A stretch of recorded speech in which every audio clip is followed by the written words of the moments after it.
Hi, ಕರ್ನಾಟಕದ ಎಲ್ಲಾ ಸ್ಪರ್ಧಾರ್ಥಿಗಳಿಗೆ welcome to Ashwamedha IAS. ನಾನು ನಿಮ್ಮ ಸುದರ್ಶನ್. ಈ ಒಂದು ವಿಡಿಯೋದಲ್ಲಿ ನಾವು ಏನ್ ರೀಸೆಂಟ್ ಪೊಲೀಸ್ ಕಾನ್ಸ್ಟೇಬಲ್ ನೋಟಿಫಿಕೇಶನ್ ಆಗಿದೆ ಆ ನೋಟಿಫಿಕೇಶನ್ ಕುರಿತಾಗಿ ಮಾಹಿತಿ, ಈ ಎಕ್ಸಾಮ್ಗೆ ಹೇಗೆ ಪ್ರಿಪೇರ್ ಆಗಬೇಕು ಅನ್ನೋ ಒಂದು ಸ್ಟ್ರಾಟಜಿ. ಯಾಕೆ ಈ ಸ್ಟ್ರಾಟಜಿ ವಿಡಿಯೋನ ಅಪ್ಲೋಡ್ ಮಾಡ್ತಾ ಇದೀವಿ ಅಂತ ಹೇಳಿದ್ರೆ, ಅಶೋಕ್ ಅಂತ ಹೇಳಿ ಹಾವೇರಿ ಜಿಲ್ಲೆಯ ಒಂದು ಸಣ್ಣ ನೆಲ್ಲಿಕೊಪ್ಪ ಗ್ರಾಮದಿಂದ ಬಂದು ಆರ್ಟ್ಸ್ ಬ್ಯಾಕ್ಗ್ರೌಂಡ್ ಇಂದ ಬಂದಂತಹ ವಿದ್ಯಾರ್ಥಿ ತಮ್ಮ ಮೊದಲ ಪ್ರಯತ್ನದಲ್ಲೇ ಅಂದ್ರೆ ಫಸ್ಟ್ ಅಟೆಂಪ್ಟ್ ಅಲ್ಲೇ ಎಕ್ಸಾಮ್ ಕ್ಲಿಯರ್ ಮಾಡಿರ್ತಾರೆ. At a very Young age, probably ಒಂದು 22 ವರ್ಷಕ್ಕೆ ಕ್ಲಿಯರ್ ಮಾಡಿದ್ರೆ 23 ವರ್ಷ ಕ್ಲಿಯರ್ ಮಾಡ್ತಾರೆ.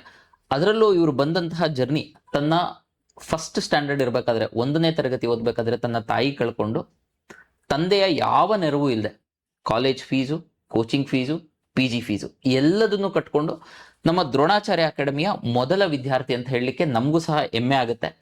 ಈ ದ್ರೋಣಾಚಾರ್ಯ ಅಕಾಡೆಮಿ ಎಲ್ರಿಗೂ ಗೊತ್ತಿದೆ. ಇದರಿಂದ ಇದ್ದಂತಹ ಎಲ್ಲರೂ ದಿಗ್ಗಜರೇ. ಹುಸೇನಪ್ಪ ಸರ್ ಇರಲಿ, ಲಾಲ್ ಸಾಬ್ ಸರ್ ಇರಲಿ, Satish Jog sir, Tipu Sultan sir, R Manjunath sir, ಇದು ನಾವೇ ಪಾಠ ಮಾಡಿದಂಥವ್ರು. ಸೊ ಇದೇ ಟೀಮ್ ಒಂದಿಗೆ ಟಾರ್ಗೆಟ್ 360 ಅಂತ ಕೂಡ ಇದೆ. ಯಾರ್ಯಾರಿಗೆ ಇಷ್ಟ ಇದೆ ಅವರು ಆಂಡ್ರಾಯ್ಡ್ ಅಪ್ಲಿಕೇಶನ್ ನ ಡೌನ್ಲೋಡ್ ಮಾಡ್ಕೋಬಹುದು. ಅದ್ರ ಜೊತೆಗೆ ಇನ್ನ ಏನಾದರೂ ಮಾಹಿತಿ ಬೇಕು ಅಂತ ಹೇಳಿದ್ರೆ 9353654451 ಈ ನಂಬರ್ಗೆ ಕಾಂಟ್ಯಾಕ್ಟ್ ಮಾಡ್ಬೋದು, ಅಥವಾ ಸ್ಕ್ರಾಲ್ ಆಗ್ತಿದೆ ಈ number. So let's go to Ashok. ಇವರ ಒಂದು ವೆಲ್ಕಮ್ ಟು ದಿಸ್ ಪ್ರೋಗ್ರಾಮ್. ಮೊದಲನೇದಾಗಿ ಹೆಂಗಿತ್ತು ನಿಮ್ಮ ಪ್ರಿಪ್ರೇಷನ್? ಲೈಕ್ ಫಸ್ಟ್ ಏನೇನ್ ಸ್ಟ್ರಾಟಜಿ ಯೂಸ್ ಮಾಡ್ಕೋತಾ ಇದ್ರಿ, ಅದ್ರ ಜೊತೆಗೆ ಈಗ ಪೊಲೀಸ್ ಆಗ್ಬೇಕು ಅನ್ನೋ ಒಂದು ಎಲ್ಲಿಂದ ಒಂದು ಆ ಸ್ಪಾರ್ಕ್ ಬಂತು? So your journey towards this preparation. Sir, ನಮ್ಮ ಜರ್ನಿ ಸ್ಟಾರ್ಟ್ ಆಗಿದ್ದು 2022 ಎಂಡು 23ಕ್ಕೆ ಜರ್ನಿ ಸ್ಟಾರ್ಟ್ ಆಗಿತ್ತು. 2024 ಎಂಡ್ಗೆ ಹಿಂಗ ಜಾಬ್ ಆಯ್ತು ಸರ್. ಜರ್ನಿ ಹೆಂಗ್ ಸ್ಟಾರ್ಟ್ ಆಯ್ತು ಅಂದ್ರೆ ಸರ್, ರೀಸೆಂಟ್ ಆಗಿ ನಂದು poor family sir. Okay. Back support ಇಲ್ಲ, ಏನಿಲ್ಲ. ನಾನು ಚಿಕ್ಕವನಿದ್ದಾಗ ತಾಯಿ ತಿರ್ಕೊಂಡ್ಬಿಟ್ರು, ತಂದೆನ ಸಪೋರ್ಟ್ ಸಿಗ್ಲಿಲ್ಲ.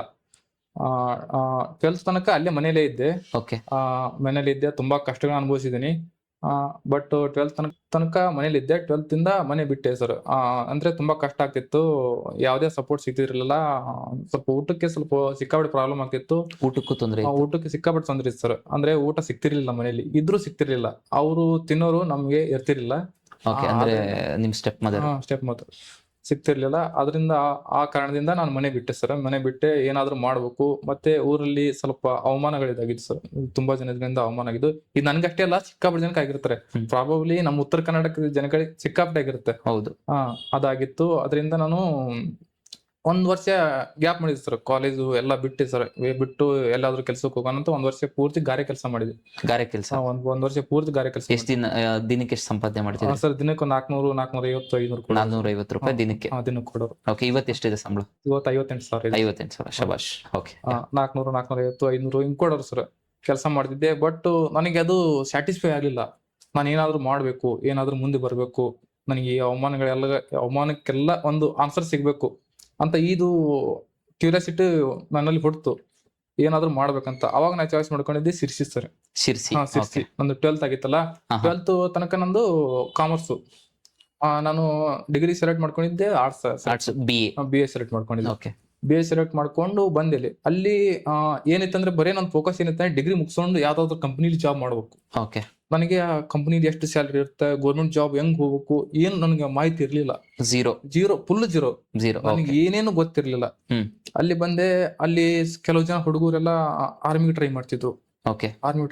ಏನಂದ್ರೆ ಇನ್ನೊಂದು ನಮ್ ಲೈಫ್ ಅಲ್ಲಿ ಫ್ರೆಂಡ್ ಸರ್ಕಲ್ ಮೋಸ್ಟ್ ಇಂಪಾರ್ಟೆಂಟ್ ಆಗುತ್ತೆ. ಫ್ರೆಂಡ್ ಸರ್ಕಲ್ ಬಾರಿ important. I remember Abdul Kalam ಅವರ ಒಂದು saying, tell me about your friends, I will tell you where you will be in next 5 years. ನಿನ್ನ ಸ್ನೇಹಿತರ ಬಗ್ಗೆ ನೀನು ನನ್ಗೆ ಹೇಳು, ನೀನ್ ಮುಂದಿನ 5 ವರ್ಷದಲ್ಲಿ ಎಲ್ಲಿರ್ತೀಯ ಅಂತ ನಾನು ನಿಮ್ಗೆ ಹೇಳ್ತೀನಿ ಅಂತ ಹೇಳ್ತಾರೆ. Please continue. ಫ್ರೆಂಡ್ ಸರ್ಕಲ್ ಸಿಕ್ಕಾಪಟ್ಟೆ ಇಂಪಾರ್ಟೆಂಟ್ ಆಗುತ್ತೆ. ನಮ್ಮ ಫ್ರೆಂಡ್ ಸರ್ಕಲ್ ಹೆಂಗಿರ್ಬೇಕಂದ್ರೆ ಬಾರಿ ಚೆನ್ನಾಗಿರ್ಬೇಕು. ಅಂದ್ರೆ ಅವ್ರದ್ದು ಏನಾದ್ರು ಒಂದು ಗುರಿ ಇರ್ಬೇಕು. ಅಂತ ಫ್ರೆಂಡ್ ಸರ್ಕಲ್ ಅಲ್ಲಿ ನಾವು ಇರ್ಬೇಕು. ಅಂದ್ರೆ ಯಾವ್ದು ಸರಿ ಇಲ್ಲ ಅದನ್ನ ಅವರಿಂದ ದೂರ ಆಗ್ಬಿಡ್ಬೇಕು ನಾವು. ಅವ್ರು ಸರಿ ಇಲ್ಲ ಅಂದ್ರೆ ದೂರ ಆಗ್ಬಿಡ್ಬೇಕು. ನನ್ಗೆ ಫ್ರೆಂಡ್ ಸರ್ಕಲ್ ಚೆನ್ನಾಗಿ ಸಿಕ್ತು. ಮತ್ತೆ ನಮ್ ಸೀನಿಯರ್ ಒಬ್ಬ ಅಣ್ಣ, ಕೃಷ್ಣ ಅಂತ, ಅವನ್ಗೆ ಸ್ವಲ್ಪ ನಾಲೆಜ್ ಇತ್ತು ಸರ್. ಅವ್ನ್ ಮುಂಚೆ ಧಾರವಾಡಲ್ಲಿ ಕೋಚಿಂಗ್ ತಗೊಂಡ್ಬಂದಿದ್ದ. ಚೆನ್ನಾಗಿ ಅವ್ನ್ ಸ್ವಲ್ಪ ನಾಲೆಜ್ ಇತ್ತು. ನಾಲೆಜ್ ಅಂದ್ರೆ ಅವ್ನಿಗೂ ಅಷ್ಟು ನಾಲೆಜ್ ಇದ್ರೆ ಸ್ವಲ್ಪ ನಾಲೆಜ್ ಇತ್ತು. ಆದ್ರೆ ಇವರು ಎಲ್ಲ ಆರ್ಮಿ ಟ್ರೈ ಮಾಡ್ತಿದ್ರು. ನಾನು ಆರ್ಮಿ ಆಗ್ಬೇಕು. ನನಗೆ ಆರ್ಮಿ ಬಗ್ಗೆ ಜೀರೋ ನಾಲೆಜ್. ನನ್ಗೆ ಏನ್ ಗೊತ್ತಿಲ್ಲ. ಯಾವ ಗೌರ್ಮೆಂಟ್ ಜಾಬ್ಗೆ ಹೇಗ್ ಹೋಗ್ಬೇಕಂತ ಗೊತ್ತೇ ಇಲ್ಲ ನನ್ಗೆ. ಓಕೆ. ಅವರು ಎಲ್ಲ ರನ್ನಿಂಗ್ ಮಾಡ್ತಿದ್ರು, ಇದು ಮಾಡ್ತಿದ್ರು, ಎಲ್ಲ ಮಾಡ್ತಿದ್ರು. ಅಲ್ಲಿ ಗ್ರೌಂಡ್ ಸೈನ್ ಇತ್ತು, ಡೈಲಿ ರನ್ನಿಂಗ್. ನಾನು ಅವ್ರ ಜೊತೆ ರನ್ನಿಂಗ್ ಸ್ಟಾರ್ಟ್ ಮಾಡಿದೆ. ಓಕೆ, ಆರ್ಮಿಗೆ ಹೋಗೋಣ. ಅಲ್ಲಿ ಲೈಫ್ ಸೆಟ್ಲ್ ಆಗುತ್ತೆ, ಜಾಬ್ ಆಗುತ್ತೆ, ಅಲ್ಲಿ ಸಂಬಳ ಬರುತ್ತೆ. ಲೈಫ್ ಸೆಟ್ಲ್ ಅಂದ್ರೆ ಏನೋ ಊಟಕ್ಕೆ ಸಂಪಾದನೆ ಮಾಡ್ಕೊಳ್ಳುವಷ್ಟು ನೆಮ್ಮದಿಯಾಗಿ ಜೀವನ ಪೂರ್ತಿಯಲ್ಲಿ ಜೀವನ ಕಟ್ಕೊಳ್ಳೋ ಒಂದು ಜೀವನ ಕಟ್ಕೊಳ್ಳೋಷ್ಟು ಆಗುತ್ತೆ ಅಂತ ನಾನು ಅದು ಚಾಯ್ಸ್ ಮಾಡ್ಕೊಂಡೆ. ಮನೆಯಲ್ಲಿ ಬಹಳ ಅಪೋಸ್ ಬಂತು. ನಮ್ಮ ಅಕ್ಕಂದ್ರು ಬೇಡ ಹೋಗ್ಬೇಡ, ಒಬ್ನೇ ಇದೆಯಾ ಬೇಡ, ಇಲ್ಲಿ ಏನಾದ್ರು ಮಾಡ್ಕೋ. ನಾನು ಅವ್ರ ಮಾತು ಕೇಳ್ತಿರ್ಲಿಲ್ಲ. ಸುಮ್ನೆ ರೀ, ನಿಮ್ಗೆ ಗೊತ್ತಾಗಲ್ಲ, ನನ್ ಕಷ್ಟ ನನಗೆ, ನೀವೇನೋ ಸೆಟ್ಲ್ ಆಗಿದ್ದೀರಾ, ನಿಮ್ಗೆ ನಡೆಯುತ್ತೆ, ನನ್ ಜೀವನ ನಾ ಸೆಟ್ಲ್ ಮಾಡ್ಕೋಬೇಕು, ಯಾರು ಬರಲ್ಲ ಮುಂದೆ ಅಂತ ಈ ತರ ಹೇಳ್ತಿದ್ದೆ. ಅದಕ್ಕೆ ಫುಲ್ಲು ಬೆಳಿಗ್ಗೆ ಸಂಜೆ ಬರೀ ರನ್ನಿಂಗ್ ಓಡಿದ್ದು, ರನ್ನಿಂಗ್ ಅದೇ ಮಾಡ್ತಿದ್ದೆ. ಆಮೇಲೆ ಏನಾಯ್ತು, ಅಗ್ನಿವೀರ್ ಅಂತ ಮಾಡಿದ್ರು. ಅಗ್ನಿವೀರ್ ಅಂತ ಮಾಡಿದ್ರು, 4 ವರ್ಷ ಅಂತ ಮಾಡಿದ್ರು. 4 ವರ್ಷ ಅಂತ ಮಾಡಿದ್ರು. ನನ್ ಕಷ್ಟದ ಇರೋ ಸಿಚುವೇಶನ್ ನೋಡಿದ್ರೆ 4 ವರ್ಷದಲ್ಲಿ ನನ್ ಕಷ್ಟ ಬಗೆಹರಿಯೋದಲ್ಲ. ಆಮೇಲೆ ಬಂದ್ ಏನ್ ಮಾಡ್ಬೇಕು, ಈ ಮೈಂಡ್ ಸೆಟ್ ಓಡ್ತು. ಅವಾಗ್ಲೇ ನಾನು ಈ ಪೊಲೀಸ್ ಅನ್ನೋದು ಸ್ವಲ್ಪ ಇನ್ನಿಂದ ಸ್ವಲ್ಪ ಅಂದ್ರೆ ಪೊಲೀಸ್ ಕ್ರೇಜ್ ಇತ್ತು. ಇವ್ರು ನೋಡೋದು, ಮತ್ತೆ ಯಾರಾದ್ರು ಪೊಲೀಸ್ ಬಂದ್ರೆ ಅವ್ರನ್ನ ಪಕ್ಕ ನಿಂತ್ಕೊಂಡು ಹೈಟ್ ನೋಡ್ಕೊಳ್ಳೋದು, ಅವ್ರು ನೋಡ್ಕೊಂಡು ನಿಂತ್ರೋದು, ಈ ತರ ಇತ್ತು. ಅಲ್ಲಿ ಸಿರ್ಸಿ ನಮ್ದು ಪೊಲೀಸ್ ಸ್ಟೇಷನ್ ನಿಯರ್ ಆಗ್ತಿತ್ತು, ನಮ್ಮ ಹಾಸ್ಟೆಲ್ಗೆ ನಿಯರ್ ಆಗ್ತಿತ್ತು. ಅವಾಗ ಪೊಲೀಸರು ಬರೋರು ನಮ್ಮ ಹಾಸ್ಟೆಲ್ಗೆ. ಏನಾದ್ರು ಗಲಾಟೆ ಆಗಿದ್ರೆ, ಏನಾದ್ರು ಹೇಳ್ಬೇಕಂದ್ರೆ ಬರ್ತಿದ್ರು. ಅವ್ರನ್ನೆಲ್ಲ ನೋಡ್ತಿದ್ದೆ. ಅವಾಗ ಸ್ವಲ್ಪ ಇದೇ ಆಯ್ತು. ಮತ್ತೆ ನನ್ನ ರೂಮ್ಮೇಟ್ಸ್ ಇದ್ರಲ್ಲ, ನನ್ನ ಫ್ರೆಂಡ್ಸ್ ಸರ್ಕಲ್ ಇತ್ತಲ್ಲ, ಅವ್ರಿಗೆ ಸ್ವಲ್ಪ ನಾಲೆಜ್ ಇತ್ತು. ಕಾಂಪಿಟೇಟಿವ್ ಫೀಲ್ಡ್ ಅಂದ್ರೆ ಅವ್ರಿಗೆ ನಾಲೆಜ್ ಇತ್ತು. ಅವ್ರ ಬಗ್ಗೆ ಅವ್ರ ಕಡೆ ಸ್ವಲ್ಪ ತಿಳ್ಕೊಂಡೆ. ನನ್ನ ಸೀನಿಯರ್ ಕೃಷ್ಣಣ್ಣ, ಅವನು ಸ್ವಲ್ಪ ಹೇಳ್ತಿದ್ದ, ಹಿಂಗೆ ಈ ತರ ಓದ್ಬೇಕು, ಆಯ್ತು ಏನ್ ಹೇಳ್ತಾನ ಹೇಳ್ತೀನಿ ಅಂತ ಹೇಳ್ತಿದ್ರು. ಆದ್ರೆ ಅಷ್ಟು ಗೊತ್ತಿಲ್ಲ. ಯಾವ್ದೋ ಒಂದು ಬುಕ್ ಹೇಳ್ದ, ನನಗ್ ಗೊತ್ತಿರಲಿಲ್ಲ ಹೆಂಗ್ ಓದ್ಬೇಕು ಅನ್ನೋದು ಗೊತ್ತಿಲ್ಲ ನನಗೆ. ಸ್ಟಾರ್ಟಿಂಗು ಓದೋಷ್ಟು ಸ್ಟಾರ್ಟ್ ಮಾಡಿದೆ. ಈಗ ಒಂದು ಪುಸ್ತಕ ತಗೊಂಡ್ರಿ, ಅದ್ರ ಎಲ್ಲಿಂದ ಓದ್ಬೇಕು, ಏನ್ ಓದ್ಬೇಕು, ಗಾಳಿಗಂದ ಏನು ಗೊತ್ತಿಲ್ಲ. ಒಂದ್ ಪುಸ್ತಕ ಸಿಕ್ತು, ಅದನ್ನ ಓದೋ ಹಠ ಮಾತ್ರ ಹೆವಿ ಇತ್ತು. ಬೆಳಿಗ್ಗೆ ಎದ್ದ ತಕ್ಷಣ ಅದನ್ನೇ ಮಾಡ್ತಿದ್ದೆ. ಓದಿದ್ದು ಮತ್ತೇನಂದ್ರೆ ನನ್ಗೆ ಓದಿದ್ದು ತಲೆಗೆ ಹೋಗ್ತಿರ್ಲಿಲ್ಲ, ಅದನ್ನ ಬರೀತಿದ್ದೆ. ನಾನು ಸಿಕ್ಕಾಪಟ್ಟೆ ಬರೀತಿದ್ದೆ. ಏನ್ ಮಾಡಿದ್ರು ನಂಗೆ ಒಂದ್ ಅಕ್ಷರ ಓದಿದ್ರು ತಲೆಗೆ ಹೋಗ್ತಿರ್ಲಿಲ್ಲ. ಬೆಳಿಗಿನ ಸಂಜೆ ತನಕ ಓದಿದ್ದೆ. 1 ತಿಂಗಳಾಯ್ತು, 2 ತಿಂಗಳಾಯ್ತು. ವಾಪಸ್ ರಿಟರ್ನ್ ಇವತ್ತು ಓದಿದ್ದು ನಾಳೆ ತೆಗೆದು ನೋಡಿದ್ರೆ ಏನು ತಲೆಗೆ ಹೋಗ್ತಿರ್ಲಿಲ್ಲ. ಆಮೇಲೆ ನೆಕ್ಸ್ಟ್ ಸ್ಟೆಪ್ ಆಮೇಲೆ ಏನಾದ್ರು ನನಗೆ ನಾನು ಅದ್ರಲ್ಲಿ ಹಿಸ್ಟ್ರಿ ಕ್ಯೂರಿಯಾಸಿಟಿ ಹೊಡ್ತು. ನನಗೆ ಹಿಸ್ಟ್ರಿಯಿಂದ ಬಾಳ ಕ್ಯೂರಿಯಾಸಿಟಿ ಯಾವಾಗಿಂದ ಆದ್ರೂ PUC ಅದು ಹಿಸ್ಟ್ರಿ ಅಂದ್ರೆ ಸಿಕ್ಕಾಪಟ್ಟೆ ಸ್ವಲ್ಪ ಇಂಟ್ರೆಸ್ಟ್ ಇನ್ನು ಸ್ವಲ್ಪ ಇನ್ನು ಬೇಕು ಅಂತ ಅನಿಸ್ತು. ಅವಾಗ ನನ್ಗೆ ಆನ್ಲೈನ್ ಅಲ್ಲಿ ಕ್ಲಾಸ್ ಹೇಳ್ತಾರಂತ ನಂಗೆ ಗೊತ್ತಿಲ್ಲ. ಅಂದ್ರೆ ಕ್ಲಾಸಸ್ ಇರ್ತವೆ ಅಂತ ಗೊತ್ತೇ ಇಲ್ಲ ನನಗೆ. ಆಮೇಲೆ ಯಾರೋ ಒಬ್ರು ಹೇಳಿದ್ರು ಆನ್ಲೈನ್ ಕ್ಲಾಸ್ ಇರ್ತವೆ ನೋಡು ಅಂತ. ಅವಾಗ ನಾನು ಆನ್ಲೈನ್ ಅಲ್ಲಿ ಕ್ಲಾಸ್ ನೋಡ್ತಿದ್ದೆ. ಅವಾಗ ಹುಸೇನ್ ಬಸ್ ಅವ್ರದ್ದು ಸುಮಾರು ನೋಡಿದೆ. ನಂಗೆ ಅಷ್ಟು ಏನು ಅನಿಸ್ಲಿಲ್ಲ, ಚೆನ್ನಾಗಿದ್ವು. ಅದು ಹುಸೇನ್ ಬಸ್ ಅವ್ರದ್ದು ಸ್ವಲ್ಪ ಚೆನ್ನಾಗಿ ಅನಿಸ್ತು. ಅವಾಗ ಕೆಳಗಡೆ ಬರೋದು ದ್ರೋಣಾಚಾರ್ಯ ಅಕಾಡೆಮಿ ಅಂತ. ಅವಾಗ ನೀವು ಕ್ಲಾಸ್ ಎಂಡಿಗೆ ನೀವು ಹೇಳ್ತಿದ್ರಿ ದ್ರೋಣಾಚಾರ್ಯ ಅಕಾಡೆಮಿ ಸ್ಟಾರ್ಟ್ ಮಾಡಿದ್ದೇವೆ, ನೀವು ಹೇಳ್ತಿದ್ರಿ, ಹುಸೇನ್ ಬಸ್ ಅವರು ಹೇಳ್ತಿದ್ರು ಕ್ಲಾಸ್ ಸ್ಟಾರ್ಟ್ ಮಾಡಿದೇವು ಅಂತ. ಅವಾಗ ನಂದು ಏನಾಯ್ತು ಅಂದ್ರೆ ಎಕ್ಸಾಮ್ ಇತ್ತು, ಡಿಗ್ರಿ ಎಕ್ಸಾಮ್ ಇತ್ತು. 6 ಎಕ್ಸಾಮ್ ಅಲ್ಲಿ 5 ಎಕ್ಸಾಮ್ ಕಂಪ್ಲೀಟ್ ಆಗಿತ್ತು. 5 ಎಕ್ಸಾಮ್ ಕ್ಲೋಸ್ ಮಾಡಿದ್ದೆ. ಎಕ್ಸಾಮ್ ಬರ್ಕೊಂಡೆ. ಅಂದ್ರೆ ನಂದು ಆರ್ಟ್ಸ್ ಬ್ಯಾಕ್ ಗ್ರೌಂಡ್ ಅಂದ್ರೆ ನಾನು ಕಾಂಪಿಟೇಟಿವ್ ಓದೋದ್ರಲ್ಲಿ ಅದು ಕವರ್ ಆಗ್ತಿತ್ತು. ಹಿಸ್ಟ್ರಿ, ಜಿಯೋಗ್ರಫಿ ಕವರ್ ಆಗ್ತಿತ್ತು.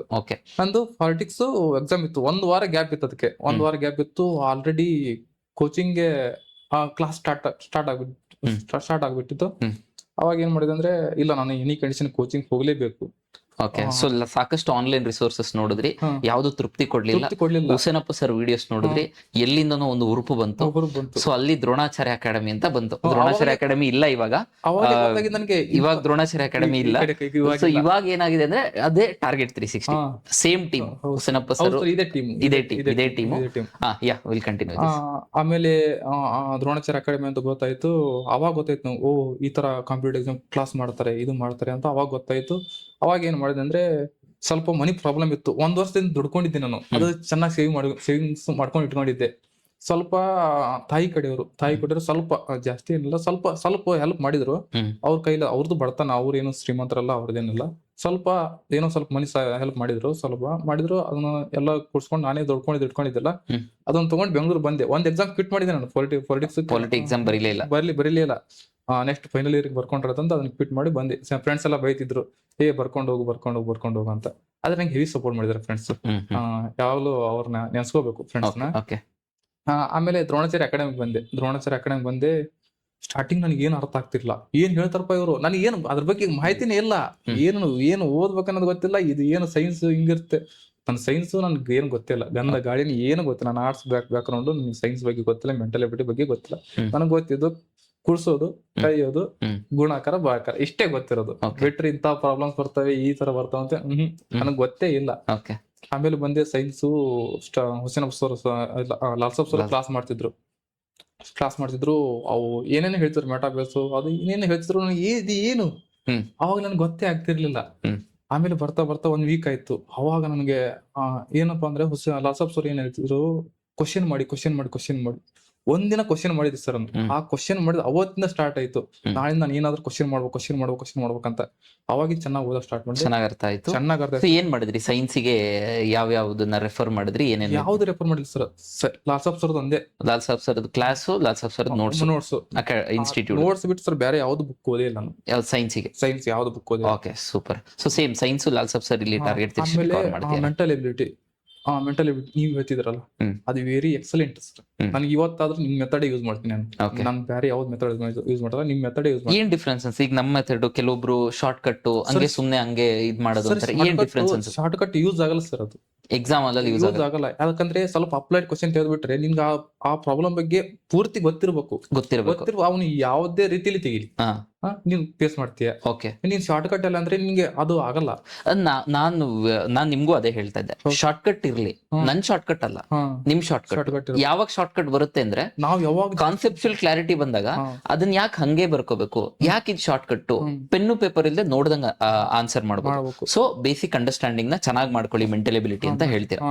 ಸೊ ಅಗೇನ್ ನಮ್ ಕ್ಲಾಸಸ್ ಹೆಲ್ಪ್ ಆಯ್ತು, ಸಿಕ್ಕಾಪಟ್ಟೆ ಹೆಲ್ಪ್ ಆಯ್ತು ಸರ್.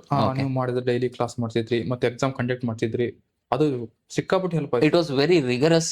ಇದು ದ್ರೋಣಾಚಾರ್ಯ ಎವ್ರಿ ವೀಕ್ ಕ್ಲಾಸಸ್ ಇರ್ತಾ ಇದ್ದು, ನಿಮ್ಮ ಇದು ಸರ್ ಒಂಥರ ಮಿರಾಕಲ್ ಸರ್. ನನಗೆ ಅದು ನನಗೆ ಆಕ್ಚುಲಿ ಹೇಳ್ಬೇಕಂದ್ರೆ ನನಗೆ ಇದು ಯಾವುದೋ ಇದೆಯಲ್ಲ, ನಾನು ಆಕ್ಚುಲಿ ದ್ರೋಣಾಚಾರ್ಯ ಅಕಾಡೆಮಿ ಬರಲಿಲ್ಲ ಅಂದ್ರೆ ನಾನು ಇವತ್ತು ಇನ್ಫಾರ್ಮ್ ಆಗ್ತಿರ್ಲಿಲ್ಲ. ಓಕೆ. ಲಾಸ್ಟ್ ಒಂದು 4 ರಿಂದ 5 ಜನ ಸ್ಟೂಡೆಂಟ್ಸ್ ಸೆಲೆಕ್ಟ್ ಆಗಿದ್ದಾರೆ ದ್ರೋಣಾಚಾರ್ಯ ಅಕಾಡೆಮಿ, ಸೇಮ್ ಟೀಮ್ ಇಂದ. ಸೊ ಎಲ್ರದ್ದು ಫಸ್ಟ್ ಅಟೆಂಪ್ಟ್. ಅದ್ರಲ್ಲಿ ಒಬ್ಬ ವಿದ್ಯಾರ್ಥಿನಿದು ಅವ್ರ ಪಾಪ ಜಾಯಿನ್ ಆದಾಗ ಏಜೇ ಆಗಿರಲ್ಲ ಅವ್ರಿಗೆ ಅಪ್ಲೈ ಮಾಡಕ್ಕೆ. ನಾನು ಅಪ್ಲೈ ಮಾಡ್ಬೋದಾ ಸರ್ ಅಂತ ಬಂದು ಕೇಳ್ತಾ ಇದ್ರು. ಸೊ ಅವ್ರದ್ದು ಸಹ ಫಸ್ಟ್ ಅಟೆಂಪ್ಟ್ ಅಲ್ಲಿ ಕ್ಲಿಯರ್ ಆಯ್ತು. ಎಕ್ಸಲೆಂಟ್. ಇನ್ನೊಬ್ಬರದಾಗಿತ್ತು ಸರ್, ಸುಮಾ ಅಂತ ಸರ್. ಅವ್ರದ್ದು ಫಿಸಿಕಲ್ ಅಲ್ಲಿ ಹೈಟ್ ಬರಲಿಲ್ಲ ಸರ್, ಎಕ್ಸಾಮ್ ಕ್ಲಿಯರ್ ಮಾಡಿದ್ರು. ಅವರು ರೈಲ್ವೇಸ್ ಅಂದ್ರೆ ಸೆಕೆಂಡ್ ರ್ಯಾಂಕ್ ರೈಲ್ವೇಸ್ ಅಲ್ಲಿ. ಓ ಸೂಪರ್. ಚೆನ್ನಾಗಿ ಸ್ಕೋರ್ ಮಾಡಿದ್ರೆ. ಆದ್ರೆ ಅವರು ಏನ್ ಮಾಡೋದು, ನಮ್ಮ ಇದ್ರ ಬ್ಯಾಚ್ ಎಕ್ಸಲೆಂಟ್. ಇದು ತುಂಬಾ ಖುಷಿ ಅನ್ಸುತ್ತೆ ನಮಗೂ. ಅವ್ರದ್ದು ಹೈಟ್ ಬರಲಿಲ್ಲ ಸರ್, ಹೈಟ್ 1 ಪಾಯಿಂಟ್ ಸಮಥಿಂಗ್ ಅಲ್ಲಿ ಸ್ವಲ್ಪ ಹೋಯ್ತು ಸರ್. ಸುಮಾರು ಜನ ಫಿಸಿಕಲ್ ಮಾಡ್ಕೊಂಡಿದ್ದಾರೆ ಸರ್, ಆದ್ರೆ ಲಿಸ್ಟ್ ಲಾಸ್ಟ್ ಇದ್ರಲ್ಲಿ ಆಲ್ಮೋಸ್ಟ್ ಎಲ್ಲರೂ ಸೆಲೆಕ್ಟ್ ಆಗಿದ್ದಂತಾನೆ ಸೆಲೆಕ್ಟ್ ಆಗಿದ್ದಾರೆ ಸರ್. ಅದು ಅಂದ್ರೆ ನನಗೆ ಏನಾಯ್ತು ಅಂದ್ರೆ ಅಲ್ಲಿ ಆ ಕೋಚಿಂಗ್ ಬೇಸ್ಮೆಂಟ್ ಹೇಗ್ ಬಿದ್ದಿದೆ ಅಂದ್ರೆ ಸರ್, ಅದು ಏನು ಗೊತ್ತಿಲ್ಲ ಅನ್ನೋ ಹುಡುಗಿಗೆ ಬೇಸ್ಮೆಂಟ್ ಹೆವಿ ಕೂತಿದೆ. ಓಕೆ. ಸೇಮ್ ಅದೇ ನಿಟ್ಟಿನಲ್ಲಿ ಅದೇ ಟೀಮ್ ಇಂದ ಇವಾಗ ಆಫ್ಲೈನ್ ಇಲ್ಲ ಆನ್ಲೈನ್ ಕರ್ನಾಟಕದ ಎಲ್ಲಾ ಸ್ಟೂಡೆಂಟ್ಸ್ ರೀಚ್ ಆಗ್ಬೇಕಂತ it is target 360. Android application ಇದೆ, ಡೌನ್ಲೋಡ್ ಮಾಡ್ಕೋಬಹುದು. iOS ಇದೆ, ಆಂಡ್ರಾಯ್ಡ್ ಇದೆ. ಈಗ ಸೈನ್ಸ್ ಒಂದು ನನ್ನ ಕ್ಲಾಸಸ್ ನೋಡ್ತಾ ಇದ್ರಿ, ಲಾಲ್ ಸಾಬ್ ಸರ್ ಕ್ಲಾಸಸ್ ನೋಡ್ತಾ ಇದ್ರಿ. ಈಗ ಬೇರೆ ಅದರ್ ಸಬ್ಜೆಕ್ಟ್ಸ್, ಕರೆಂಟ್ ಅಫೇರ್ಸ್ ಅದೆಲ್ಲ ಏನ್ ಮಾಡ್ತಾ ಇದ್ರಿ? ಕರೆಂಟ್ ಅಫೇರ್ಸ್ ಮ್ಯಾಗಝಿನ್ ಓದ್ತಿದ್ದೆ sir. Magazine paper, Prajavani paper ಇದೆಲ್ಲ ಓದ್ತಿದ್ದೆ. ಮ್ಯಾಗಝಿನ್ ಸ್ಪರ್ಧಾ ವಿಜೇತ ಮ್ಯಾಗಝಿನ್ ರೆಫರ್ ಮಾಡ್ತಿದ್ದೆ, ಚೆನ್ನಾಗಿರ್ತಿತ್ತು.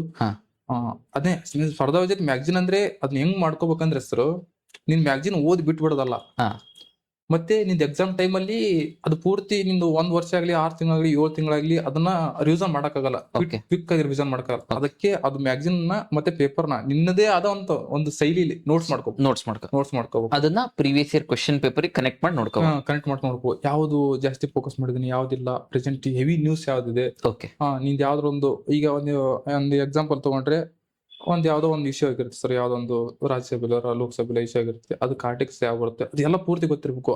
ಅದೇ ಗವರ್ನರ್ ಪದೇ ನ್ಯೂಸ್ ಅಲ್ಲಿ ಬರ್ತಿರುತ್ತೆ, ಅದ್ರ ರಿಲೇಟೆಡ್ ಆಗಿರೋ ಆರ್ಟಿಕಲ್. ಪಶ್ಚಿಮ ಬಂಗಾಳ ನೋಡಿ ಎಕ್ಸಾಂಪಲ್, ಈಗ ಪಶ್ಚಿಮ ಬಂಗಾಳದಲ್ಲಿ ಗವರ್ನರ್ ಮತ್ತೆ ಅವರು ರಾಜೀನಾಮೆ ಕೊಡಲ್ಲ ಅಂತ ಹೇಳಿದ್ರು, ಅಲ್ಲಿ ಇಶ್ಯೂ ಬಂತು, ಅದನ್ನ ಕೇಳಲ್ಲ. ಗವರ್ನರ್ ಆಫೀಸ್ ಗವರ್ನರ್ ಇರೋ ಅಧಿಕಾರಿಗಳು ಕೇಳ್ತಾರೆ ಅಲ್ಲಿ. ಅಲ್ಲಿ ಆರ್ಟಿಕಲ್ ಬರ್ತವೆ, ಗವರ್ನರ್ ಆರ್ಟಿಕಲ್, ಮುಖ್ಯಮಂತ್ರಿಗಿರೋ ಆರ್ಟಿಕಲ್, ಈ ತರ ಬರ್ತವೆ. ಅವನ್ನೆಲ್ಲ ಓದ್ಕೋಬೇಕು. ಅದನ್ನ ಬೇಸ್ ಅಂದ್ರೆ ಅದ್ರ ಇನ್ನೆಲ್ಲ ನೋಡ್ಕೋಬೇಕು.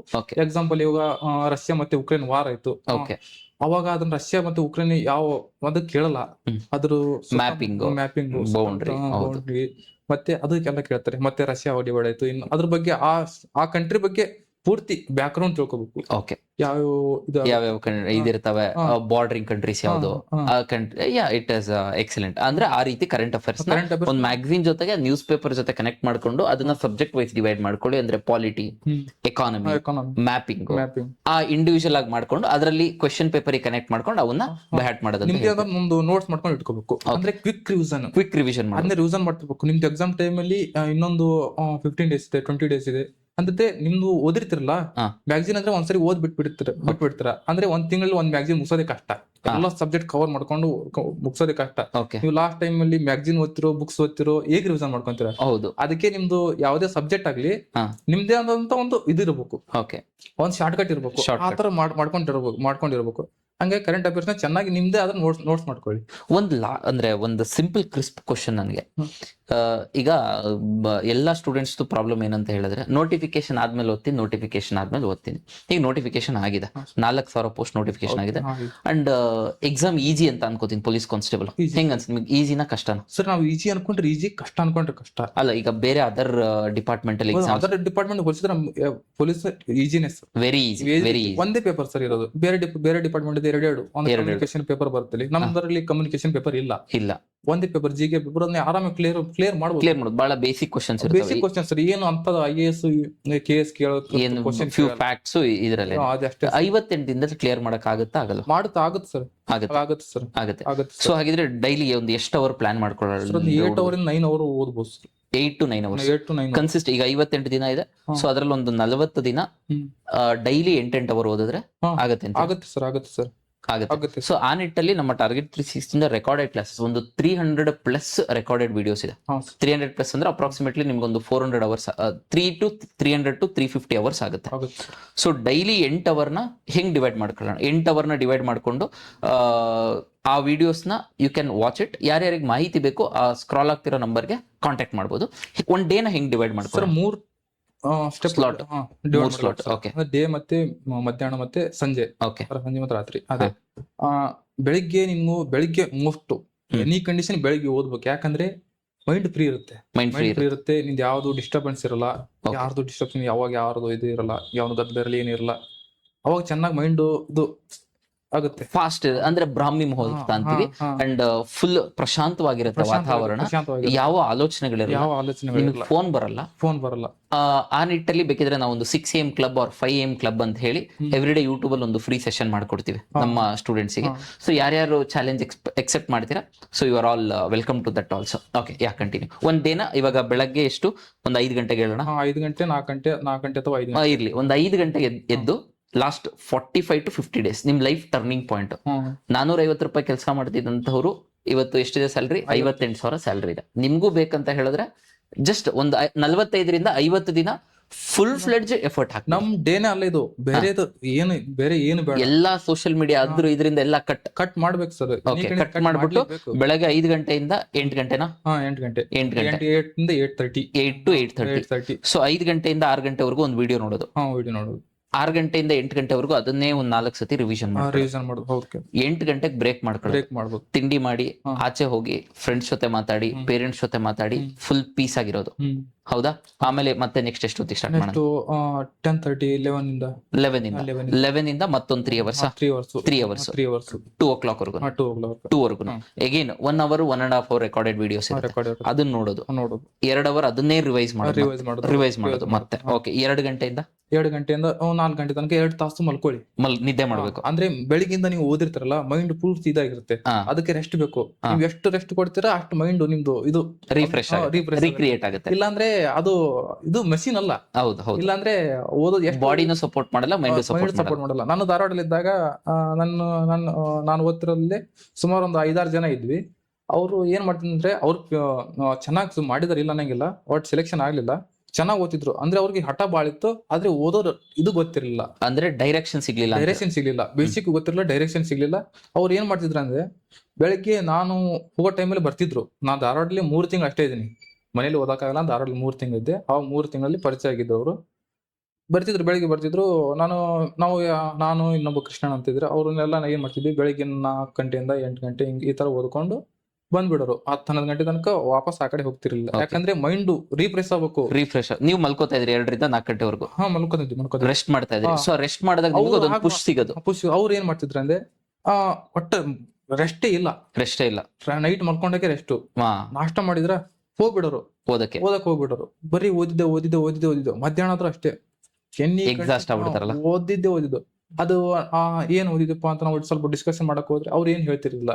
ಬೆಳಿಗ್ಗೆ ಓದಿದ್ದು ಗೊತ್ತಿರಲಿಲ್ಲ. ಮತ್ತೆ ಅವ್ರಿಗೆ ಹೇಗ್ ಓದ್ಬೇಕನ್ನೋ ಡೈರೆಕ್ಷನ್ ಇರ್ಲಿಲ್ಲ ಸರ್. ಅವ್ರಿಗೆ ಒಂದೇ ಬುಕ್ ಇಟ್ಕೊಂಡ್ರು, ಒಂದೇ ಬುಕ್. ಸೊ ದ್ರೋಣಾಚಾರ್ಯ ಅಕಾಡೆಮಿಯಿಂದ ನೀವು ಪ್ರಾಪರ್ ಡೈರೆಕ್ಷನ್ ಡೈರೆಕ್ಷನ್ ಸಿಗಿದೆ. ನನಗೆ ಬೇರೆ ಏನಿಲ್ಲ, ನನಗೆ ಜೀರೋ ಸರ್. ಸ್ಟಾರ್ಟಿಂಗ್ ನಾನು ಜೀರೋ, ನನಗೆ ಏನು ಗೊತ್ತಿರ್ಲಿಲ್ಲ. ದ್ರೋಣಾಚಾರ್ಯ ಬಂದ ತಕ್ಷಣ ನಂಗೆ ಬೇಸ್ಮೆಂಟ್ ಸಿಕ್ತು. ನಮಗೂ ಒಂದ್ ಸ್ವಲ್ಪ ಸಿಕ್ಕಾಪಟ್ಟೆ ಖುಷಿ ಆಗುತ್ತೆ. ನಾನು ನೀವು ಆಗಿದ ತಕ್ಷಣನೇ ಕಾಲ್ ಮಾಡಿದ್ದೆ. ನಾನು ಫಸ್ಟ್ ಆಫ್ ಆಲ್ ಕಾಲ್ ಮಾಡಿದ್ದೆ ನಿಮಗೆ ಮತ್ತೆ ಲಾರ್ಸಬ್ ಸರ್ಗೆ, ಹುಸೇನ್ ಅಪ್ಪ ಸರ್ಗೆ ಕಾಲ್ ಮಾಡಿದ್ದೆ ನಿಮ್ಗೆ. ಯಾಕಂದ್ರೆ ನನಗೆ ಆಕ್ಚುಲಿ ನನಗೆ ಆಗ್ತಿರ್ಲಿಲ್ಲ ಸರ್, ಸಾಧ್ಯನೇ ಇರ್ಲಿಲ್ಲ. ನನಗೆ ಏನು ಗೊತ್ತಿರ್ಲಿಲ್ಲ. ನಾನು ದ್ರೋಣಾಚಾರ್ಯ ಅಕಾಡೆಮಿಗೆ ಬಂದ ತಕ್ಷಣ ಅಲ್ಲಿಂದ್ರೆ ಸ್ಟಾರ್ಟ್ ಆಗಿದೆ ನನ್ನ journey. Thank you very much. ಈಗ 4 ಗಂಟೆವರೆಗೂ ನಮಗೂ ಒಂದ್ ಸ್ವಲ್ಪ ಏನೋ ಹೆಮ್ಮೆ, ಖುಷಿ, ಒಂದು ಫೀಲ್ ಅದು. ನೀವು ನೆನ್ಸ್ಕೊಂಡು ಕಾಲ್ ಮಾಡಿದ್ದೊಂದು, ಮತ್ತೆ ಇವಾಗ ಕರೆದಿದ ತಕ್ಷಣ ಬಂದಿದ್ದೊಂದು. ಈಗ 4 ಗಂಟೆವರೆಗೂ ಮಲ್ಕೊಂಡ್ರಿ. ಅದಾದ್ಮೇಲೆ 4 ಗಂಟೆಯಿಂದ ಇನ್ನೊಂದು ಸ್ಲಾಟ್ ಮಾಡೋದ? ಇನ್ನೊಂದು ಸ್ಲಾಟ್ ಮಾಡೋದು ಸರ್. 4 ರಿಂದ 7 ಗಂಟೆ. 7 ಗಂಟೆ ಅಲ್ಲಿ 3, 3, 6, 3, 9 ಅವರ್ ಆಯ್ತು. ನಾವು ಓದಿರೋದು ಬರೀ 3 ತಾಸು ಅಷ್ಟೇ. ಮಧ್ಯದಲ್ಲಿ ಮಾತಾಡಿದೀವಿ, ಊಟ ಮಾಡಿದೀವಿ, ಮಲ್ಕೊಂಡಿದೀವಿ, ಎಲ್ಲ ಮಾಡಿದೀವಿ. Okay fine. ಆಮೇಲೆ 7 ಗಂಟೆ ಮೇಲೆ 7 ಗಂಟೆ ಮೇಲೆ ಸರ್ ಸ್ವಲ್ಪ ನಿಮ್ದು ಊಟ ಮಾಡ್ಕೊಳ್ಳಿ, ಸ್ವಲ್ಪ ರೆಸ್ಟ್ ತಗೊಳ್ಳಿ. ಸ್ವಲ್ಪ ರೆಸ್ಟ್ ತಗೊಂಡು 1-2 ಅವರ್ ರೆಸ್ಟ್ ಮಾಡಿ. ಅವಾಗ್ಲೂ ರೆಸ್ಟ್ ಮಾಡಿ. ನೀವು ಸಾಕು. ನೀನು ಡೈಲಿ ಒಂದು 24 ಅವರ್ಸ್ ಅಲ್ಲಿ 12 ಅವರ್ಸ್ ಓದ್ತೀನಿ, 14 ಅವರ್ಸ್ ಓದ್ತೀನಿ, ಅದು ಉಪಯೋಗ ಇಲ್ಲ. ಯಾಕಂದ್ರೆ ನಿನ್ ಮೈಂಡ್ ಇದು ಮಾಡ್ಕೊಳಲ್ಲ, ವೇಸ್ಟ್ ಆಗುತ್ತೆ ಅದು. ನೀನು ಎಷ್ಟು ಒಂದ್ ಪೇಜೇ ಓದು, ಅದು ಕರೆಕ್ಟ್ ಆಗಿ ಓದು, ಕರೆಕ್ಟ್ ಆಗಿ ಇದು ಮಾಡ್ಕೊ. ಹಂಗಾಗಿ ನೀನು 9 ರಿಂದ 10 ಈ ಟೈಮ್ ಅಲ್ಲಿ ಮೆಂಟಲ್ ಎಬಿಲಿಟಿ ಮಾಡ್ಬೇಕು. 9 ರಿಂದ 10 ಮೆಂಟಲ್. ಯಾಕಂದ್ರೆ ಬೆಳಗಿಂತ ನೀವು ಸ್ಟ್ರೆಸ್ ಆಗಿರ್ತೀರ, ಮತ್ತೆ ಅದನ್ನ ಇದು ಮಾಡ್ಬೇಕಲ್ಲ. ಅದಕ್ಕಾಗಿ ಬೇರೆ ಸಬ್ಜೆಕ್ಟ್ ಓದಕ್ ಹೋದ್ರೆ ನಿದ್ದೆ ಬಂದ್ಬಿಡುತ್ತೆ. ಅದನ್ನ ಅವಾಯ್ಡ್ ಮಾಡ್ಬೇಕಂದ್ರೆ ಮೆಂಟಲ್ ಎಬಿಲಿಟಿ ಮಾಡ್ಬೇಕು. ಸೊ ಲಾಸ್ಟ್ ಮಲ್ಕೋಬೇಕಾದ್ರೆ ಮೆಂಟಲ್ ಎಬಿಲಿಟಿ ಮಾಡಿ ಒಂದ್ ದಿನಾನ ಹಿಂಗೆ ಕರೆಕ್ಟ್ ಆಗಿ ರಚನೆ ಮಾಡ್ಕೊಂಡು ಡಿಸಿಪ್ಲಿನ್ಡ್ ಆಗಿ ಲಾಸ್ಟ್ 45 ದಿನ, 58 ದಿನ ಟೈಮ್ ಇದೆ. ಆಗಸ್ಟ್ 2ನೇ ತಾರೀಕು 90% ಎಕ್ಸಾಮ್ ಆಗುತ್ತೆ. ಎಕ್ಸಾಮ್ ಆಗೇ ಆಗುತ್ತೆ. ಯೂಶಲಿ ಕೆ ಎದವ್ರು ಪೋಸ್ಟ್ಪೋನ್ ಮಾಡಲ್ಲ. So August 2 every day 9 hours consistent ಆಗಿ ಮಾಡೋದಂದ್ರೆ ಎಕ್ಸಾಮ್ ಕ್ಲಿಯರ್ ಆಗುತ್ತೆ. ಆರಾಮಾಗಿ ಕ್ಲಿಯರ್ ಮಾಡಬಹುದು. ಇಟ್ಸ್ ಅಬೌಟ್ ಒಂದು 3 lakh ಆಸ್ಪಿರೆಂಟ್ಸ್ ಇರ್ತಾರೆ. ಅದ್ರಲ್ಲಿ ಸೀರಿಯಸ್ ಎಷ್ಟು ಜನ ನೀವು ಕನ್ಸಿಡರ್ ಮಾಡ್ತೀರಿ? 3 lakh ಅಂದ್ರೆ ನಾನು ಸೀರಿಯಸ್ ಅಂದ್ರೆ 20,000 ಅನ್ಸುತ್ತೆ. 20,000 ಸೀರಿಯಸ್ ಇರ್ತೀರಾ. ಅದ್ರಲ್ಲಿ ಫಿಸಿಕಲ್ ಇಂದ ಎಷ್ಟೋ ಜನ ಔಟ್ ಆಗ್ತಿರ್ತಾರೆ. ಗೋಲ್ಡನ್ ಅಪರ್ಚುನಿಟಿ ಇದೆ. ಗೋಲ್ಡನ್ ಅಪರ್ಚುನಿಟಿ ಅಂದ್ರೆ ಅಪ್ರಾಕ್ಸಿಮೇಟ್ಲಿ ಎವ್ರಿ ಡೇ 10 ಅವರ್ಸ್ ಅಂತ ಹೇಳಿದ್ರೆ ನಿಮ್ಮ ಜೀವನದ 450 ಗಂಟೆಗಳು 450 ಗಂಟೆ ಎತ್ತಿಟ್ಬಿಟ್ರಿ ಅಂದ್ರೆ ನೆಕ್ಸ್ಟ್ ನಿಮ್ಮ ಲೈಫ್ ಲಾಂಗ್ ಒಂದು ಜೀವನ ಕಟ್ಕೊಳ್ಳೋದಕ್ಕೆ, ಒಂದು ಸಮಾಜದಲ್ಲಿ ನಾನೇನೋ ಒಂದು ಊಟ, ಚೆನ್ನಾಗಿರೋ ಊಟ ಮಾಡಬಹುದು. ನಿಮ್ದು ಅಷ್ಟೇ ಅಲ್ಲ ಸರ್, ನಿಮ್ ಫ್ಯಾಮಿಲಿ ಚೆನ್ನಾಗಿರೋ ಬಟ್ಟೆ ಹಾಕಬಹುದು. ಅವ್ರಿಗೆ ಒಂಥರ 4 ಜನಕ್ಕೆ ಹೇಳ್ಕೊಂತ ನಿಮ್ ತಂದೆ ತಾಯಿ ನನ್ನ ಮಗ ಆಗಿದ್ದೇನೆ, ನಾನು ಸಿಕ್ಕಾಪಟ್ಟೆ ಜನ ನೋಡಿದ್ದೀನಿ. ನಾನು POP ಬಂದಾಗ ಅವ್ರ ಬ್ಯಾಕ್ ಗ್ರೌಂಡ್ ಅವ್ರು ಕಾಲ್ ಮಾಡಿದಾಗ ಎಲ್ಲ ನಾನು ಕೇಳ್ತಿರ್ತೀನಿ. ಅವಾಗೆಲ್ಲ ಅವ್ರಿಗೆ ಎಷ್ಟು ಖುಷಿಯಾಗಿರುತ್ತೆ ಅಂದ್ರೆ ನನ್ನ ಮಗ ಆಗಿದ್ದೀನಿ, ಅಲ್ಲಿ ಹೇಳುದು ಇಲ್ಲಿ ಹೇಳುದು, ಈ ತರ ಮಾಡ್ತಿರ್ತಾರೆ. ತಂದೆಗಳಿಗೂ ಸಹ ಒಂದ್ ಸ್ವಲ್ಪ ಪ್ರೌಡ್ ಫೀಲ್ ಆಗುತ್ತೆ. ನಿನ್ನ ತಂದೆಗೆ ಒಳ್ಳೆ ಬಟ್ಟೆ ಕೊಡ್ಸ್ಬೋದು, ನಿನ್ ತಾಯಿಗೆ ಒಳ್ಳೆ ಬಟ್ಟೆ ಕೊಡ್ಸ್ಬೋದು. ಬಿಕಾಸ್ ಮತ್ತೆ ಏನಂದ್ರೆ ನಿನ್ ತಮ್ಮ ಇರ್ತಾನೆ, ನಿನ್ ತಂಗಿ ಇರ್ತಾನೆ, ಅವ್ರನ್ನ ಓದಿಸ್ಬೋದು ನೀನು. ನಿನ್ನಿಂದ ಅವರು ಓದ್ಬೋದು. ಸೊ ಅಂದ್ರೆ ಈಗ ಒಂದು ಸ್ವಲ್ಪ ಚೆನ್ನಾಗಿರೋ ಸಂಬಳ ಬರುತ್ತೆ. ಜೀವನ ಕಟ್ಕೊಳ್ಳೋದಕ್ಕೆ, ನನ್ನ ತಂದೆ ತಾಯಿನ ಒಂದ್ ಸ್ವಲ್ಪ ಚೆನ್ನಾಗಿ ನೋಡ್ಕೊಳ್ಳೋದಕ್ಕೆ ಕೊನೆ ಇದ್ರಲ್ಲಿ ಏನೋ ಒಂದ್ ಸ್ವಲ್ಪ ಸಹಾಯ ಆಗುತ್ತೆ. ಜಸ್ಟ್ 450 ಗಂಟೆ ನಿಮ್ಮ ಜೀವನದಲ್ಲಿ. ಈಗ ಅದಕ್ಕೋಸ್ಕರನೇ ಒಂದು 300 ಅವರ್ಸ್, ಒಂದು 350 ಅವರ್ಸ್ ವಿಡಿಯೋಸ್ ಇದೆ. You can utilise it. 450 ಗಂಟೆಲಿ 350 ಅವರ್ ವಿಡಿಯೋ ನೋಡಿ. ಇನ್ 100 ಅವರ್ ಆ ವಿಡಿಯೋ ಏನ್ ಹೇಳ್ಕೊಟ್ಟಿರ್ತಾರಲ್ಲ ಅದನ್ನೇ ಪ್ರಾಕ್ಟೀಸ್ ಮಾಡಿ. ಬೇರೆ ಇನ್ನೇನು ಬೇಡ. ಯಾವ್ದಾನ ತಗೊಳ್ಳಿ, ಅದು ಇದು ಅಂತಲ್ಲ. ಒಂದು 300-350 ಅವರ್ ಕ್ಲಾಸು, ಕ್ವಶನ್ ಪೇಪರ್ ಅದು ನಂದಲ್ಲ. 45 ದಿನ ನಂದಲ್ಲ. ನಾನು ಏನು ಕಳ್ಕೊಳಕ್ ಏನೂ ಇಲ್ಲ ಅನ್ನೋ ಒಂದು ಮಾಹಿತಿ. ಜೀವನದಲ್ಲಿ ಏನೇನೋ ಕಳ್ಕೊಂಡಿರ್ತೇವಂತೆ. ಮೊಬೈಲ್ ಕಳ್ಕೊಂಡು ಒಂದ್ ಸ್ವಲ್ಪ ಒಂದು ಇನ್ಸ್ಟಾಗ್ರಾಮು, ಅದೇ ವಾಟ್ಸ್ಆಪ್, ಫೇಸ್ಬುಕ್ ಇವು ಬಿಟ್ರೆ ನೆಕ್ಸ್ಟ್ ನೀವು ಲೈಫ್ ಲಾಂಗ್ ನೋಡ್ಕೊಳ್ಳಿ. ಜಾಬ್ ಆದ್ಮೇಲೆ ನೋಡ್ಕೊಳ್ಳಿ, ಬೇಕಾದಷ್ಟು ನೋಡ್ಕೊಳ್ಳಿ. ಅವಾಗೆಲ್ಲ ನಡೆಯುತ್ತೆ. ಸ್ವಲ್ಪ ದಿನ ನೀನು ಅಂದ್ರೆ ಸ್ವಲ್ಪ ದಿನ 1-2-3 ದಿನ ಕಷ್ಟ ಆಗುತ್ತೆ. ಅದನ್ನ ಡಿಲೀಟ್ ಮಾಡಿ ಓದ್ಬಿಡು. ನಾವು ಓದ್ತಿದ್ದೋ ಡಿಲೀಟ್ ಮಾಡಿ ಓದ್ಬೇಕು. ಮತ್ತೆ ಸ್ವಲ್ಪ ಜನ ಓದೋವಾಗ ಏನ್ ಮಾಡ್ತಾರೆ ಅಂದ್ರೆ, ನಾನು ಪೊಲೀಸ್ ಆದ್ಮೇಲೆ ಹಂಗಿರ್ತೀನಿ ಹಿಂಗಿರ್ತೀನಿ, ಅದು ಓದುವಾಗ ಬರ್ಬಾರ್ದು. ಅಂದ್ರೆ ಓದ್ಬೇಕಾದ್ರೆ ಫ್ಯೂಚರ್ ಬಗ್ಗೆ ಥಿಂಕ್ ಮಾಡ್ಬಾರ್ದು ಸರ್. ನಾನು ಪ್ರಾಬ್ಲಮ್ ನನ್ನ ಅನುಭವ ಹೇಳ್ತಿರ್ತೀನಿ. ಅವಾಗ ಸ್ಟಾರ್ಟಿಂಗ್ ಎಲ್ಲ ಮಾಡಿದೆ, ನಾನು ಪೊಲೀಸ್ ಆದ್ಮೇಲೆ ಹಿಂಗಿರುತ್ತೆ, ಅದು ಓದ್ಬೇಕಾದ್ರೆ ಅದೇ ನೆನಪು ಬರೋದು. ಅದೆಲ್ಲ ಥಿಂಕ್ ಮಾಡೋದು. ಮೊದ್ಲು ನೀ ಏನ್ ಕೆಲಸ ಮಾಡ್ಬೇಕು ಅದನ್ನ ಮಾಡು. ಆಮೇಲೆ ಮುಂದೆ ಅದು ಬಂದೇ ಬರುತ್ತೆ. ಮಾಡ್ಬೋದು. ಸೊ ಇಷ್ಟು ಒಂದು ಗೋಲ್ಡನ್ ಆಪರ್ಚುನಿಟಿ ಅಂತ ಹೇಳ್ಬೋದು. ಇವಾಗ ಏನು ನೋಟಿಫಿಕೇಶನ್ ಆಗಿದೆ ಪೊಲೀಸ್ ಕಾನ್ಸ್ಟೇಬಲ್, ಸಾಕಷ್ಟು ಜನ ವಿದ್ಯಾರ್ಥಿಗಳು ವೆಯ್ಟ್ ಮಾಡ್ತಾ ಇದ್ರಿ. ಮತ್ತೆ ಮುಂದೆ ಅಪ್ಕಮಿಂಗ್ PSI ನೋಟಿಫಿಕೇಶನ್ ಇದೆ, FDA ಇದೆ, KS ನೋಟಿಫಿಕೇಶನ್ಸ್ ಕೂಡ ಇದಾವೆ. ನಾನು ನೋಟಿಫಿಕೇಶನ್ ಆದ್ಮೇಲೆ ಓದ್ತೀನಿ ಅನ್ನೋ ಒಂದು ಆಲೋಚನೆಯನ್ನ ಬಿಟ್ಟು, ಬಿಕಾಸ್ ನೋಡಿ ಲಾಸ್ಟ್ 2 ತಿಂಗಳು ಅಂದ್ರೆ 58 ದಿನ ಮಾತ್ರ ಟೈಮ್ ಇದೆ. ನೆಕ್ಸ್ಟ್ ಬೇರೆ ಎಕ್ಸಾಮ್ಸ್ ಕೂಡ ತುಂಬಾ ಶಾರ್ಟ್ ಡ್ಯೂರೇಷನ್ ಕೊಡುವಂತ ಚಾನ್ಸಸ್ ಇರುತ್ತೆ. ಇವಾಗಿಂದಾನೇ ಪ್ರಿಪರೇಷನ್ ಅನ್ನ ಸ್ಟಾರ್ಟ್ ಮಾಡಿ. ಯಾರ್ಯಾರು ಪೊಲೀಸ್ ಕಾನ್ಸ್ಟೇಬಲ್ ಆಗ್ತಿದ್ದೀರಾ, ಲಾಸ್ಟ್ 45ರಿಂದ 50 ದಿನ ತುಂಬಾ ಅಚ್ಚುಕಟ್ಟಾಗಿ ಅಂದ್ರೆ ತುಂಬಾ ಡಿಸಿಪ್ಲಿನ್ಡ್ ಆಗಿ, ಯಾಕೆಂದ್ರೆ ಇಲ್ಲಿ ಇದಾರೆ ನನ್ಗೆ ಒಂದು 10 ಸ್ಟೂಡೆಂಟ್ಸ್, ನಾ ಹೇಳ್ದಂಗೆ ನೀವು, ಚಂದನ ಅವರು, ಆಮೇಲೆ ಛಾಯಾಪತಿ ಅವರು, ಸುಮಾರು ಜನ ನಮ್ಮ ವಿದ್ಯಾರ್ಥಿಗಳು ಸೆಲೆಕ್ಟ್ ಆಗಿದ್ದು ನಮ್ಗೆ it feels very proud. So ಆ ನಿಟ್ಟಿನಲ್ಲಿ ಆ ಒಂದು ಅವರ ಒಂದು ಮಾರ್ಗದರ್ಶನ ಅಂದ್ರೆ ಅವ್ರು ಏನ್ ಮಾಡ್ತಾ ಇದ್ರು, ಫಸ್ಟ್ ಅಟೆಂಪ್ಟ್ ಅಲ್ಲೇ ಕ್ಲಿಯರ್ ಮಾಡಬೇಕು, ಯಾರಿಗಾರು ನೆಗೆಟಿವ್ ಇದೆ, ನಾನು 5 ವರ್ಷ ಓದ್ದೆ, 6 ವರ್ಷ ಓದ್ದೆ, ಅವೆಲ್ಲ ಬಿಟ್ಬಿಡಿ. ಲಾಸ್ಟ್ 45 ಡೇಸ್ ಪ್ರಿಪರೇಷನ್ ಭಾರಿ ಮ್ಯಾಟರ್ ಆಗುತ್ತೆ. ಸೊ ಆ ನಿಟ್ಟಿನಲ್ಲಿ ಎಲ್ರಿಗೂ ಆಲ್ ದ ಬೆಸ್ಟ್ ಹೇಳ್ತಾ, and I will thank Ashok for this. ಕರೆದಿದ ತಕ್ಷಣ ಬಂದ್ರು. ಸೊ ಆಲ್ ದ ಬೆಸ್ಟ್, ಚೆನ್ನಾಗಿ ಓದಿ, ಲಾಸ್ಟ್ 45 to 50 ಡೇಸ್ನ ನೀಟಾಗಿ ಯುಟಿಲೈಸ್ ಮಾಡ್ಕೊಳ್ಳಿ. Thank you. Will meet in the next session.